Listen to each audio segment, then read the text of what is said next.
பாராளுமன்றத்தில் மத்திய கல்வித்துறை அமைச்சர் தர்மேந்திர பிரதான் தமிழர்கள் நாகரிகற்றவர்கள் என சர்ச்சைக்குரிய வகையில் பேசியது.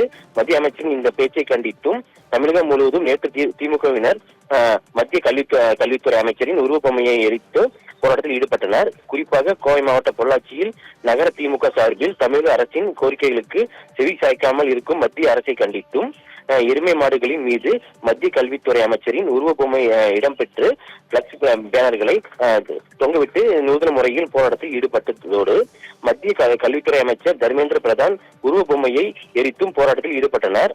திமுகவினரின் இந்த போராட்டம் பாஜக மத்தியில் கடுமையாக கோபத்தை ஏற்படுத்தியது.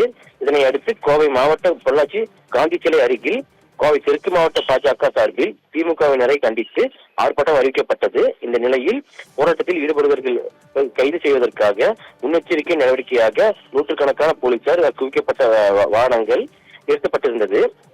கோவை மாவட்ட தலைவர் சந்திரசேகர் மற்றும் முன்னாள் மாவட்ட தலைவர் வசந்தராஜன் தலைமையில் பாஜகவினர் ஆர்ப்பாட்டம் நடத்துவதற்கு முன்னதாகவே காவல்துறையினர் கைது செய்ய முற்பட்டனர். அப்பொழுது பாஜகவினர் மற்றும் காவல்துறை இரு தரப்புக்கு இடையே வாக்குவாதம் ஏற்பட்டு தள்ளுமுள்ளு ஏற்பட்டது.